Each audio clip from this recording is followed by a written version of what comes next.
Bahkan Yohanes Pembaptis yang disebut sebagai manusia yang paling besar di antara semua yang pernah dilahirkan oleh manusia, pernah ada pada satu titik di mana dia tidak tahu siapa Mesias.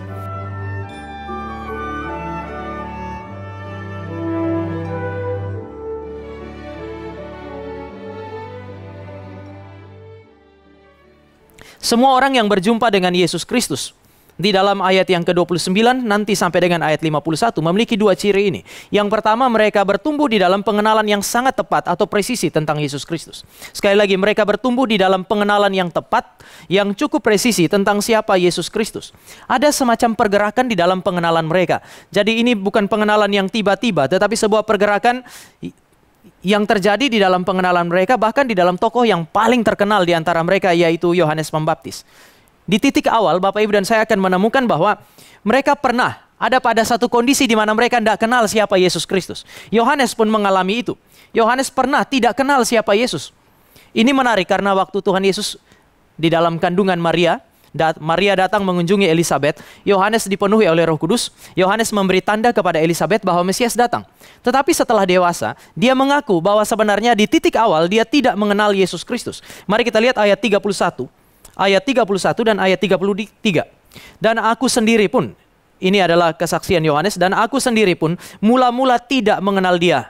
Tetapi untuk itulah aku datang dan membaptis dengan air, supaya ia dinyatakan kepada Israel. Supaya Israel kenal dia, tetapi saya pun tidak kenal dia. Ayat 33. Dan aku pun tidak mengenalnya, tetapi dia yang mengutus aku untuk membaptis dengan air telah berfirman kepadaku, jikalau engkau melihat roh itu turun ke atas seseorang dan tinggal di atasnya, dialah itu yang akan membaptis dengan Roh Kudus. Bahkan Yohanes Pembaptis yang disebut sebagai manusia yang paling besar di antara semua yang pernah dilahirkan oleh manusia, pernah ada pada satu titik di mana dia tidak tahu siapa Mesias. Dia dipenuhi oleh Roh Kudus sejak ada di dalam kandungan. Beda dengan Bapak, Ibu, dan saya adalah di titik ini. Kelahiran baru terjadi pada Yohanes Pembaptis saat dia ada di dalam kandungan ibunya. Dia tahu bahwa dia diutus untuk mendahului Mesias ketika Mesias datang dan berkarya di dalam dunia ini. Tetapi dia tidak tahu siapa Mesias itu. Demikian juga dengan murid-murid. Mereka sementara menanti-nantikan Mesias. Tampaknya murid-murid yang dicatat di sini adalah murid-murid yang senantiasa bersama-sama dengan Yohanes. Mereka melayani bersama Yohanes sambil menantikan Mesias itu. Tetapi mereka tidak kenal siapa Mesias. Bapak Ibu, saya kira inilah gambaran dari kondisi natural manusia tanpa terkecuali. Yohanes Pembaptis, murid-murid, saudara dan saya pernah ada pada satu kondisi di mana kita tidak mengenal Tuhan. Ada satu penulis mengatakan bahwa semua manusia sebenarnya sadar atau tidak sadar mereka mencari Tuhan. Tetapi mereka tidak pernah mengenal siapa Tuhan yang sejati.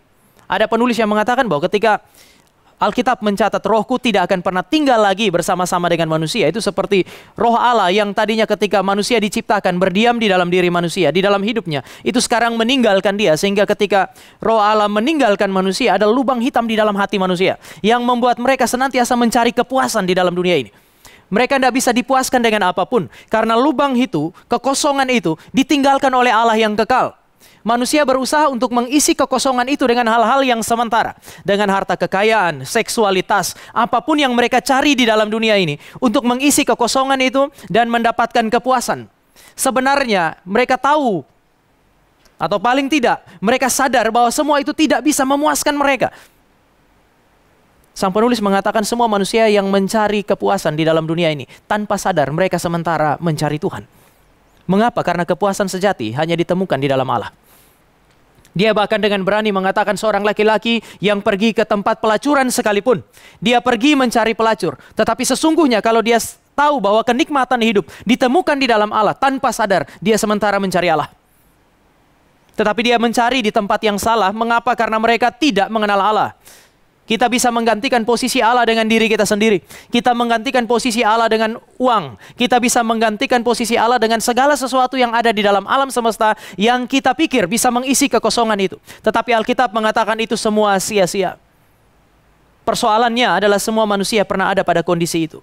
Saya pernah ada di sana. Bapak Ibu pernah ada di sana.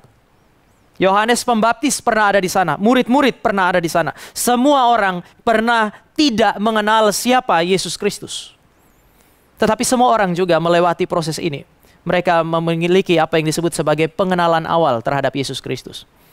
Bapak Ibu, Yohanes dan murid-murid adalah orang Yahudi. Mereka belajar di dalam tradisi Yahudi. Secara khusus Yohanes Pembaptis, dia berasal dari orang Lewi. Dia punya orang tua yang sangat takut kepada Tuhan. Orang tua ini akan mengajar kepada dia mengenai siapa Mesias itu. Paling tidak, kalau Mesias datang, apa cirinya? Yohanes mesti tahu itu.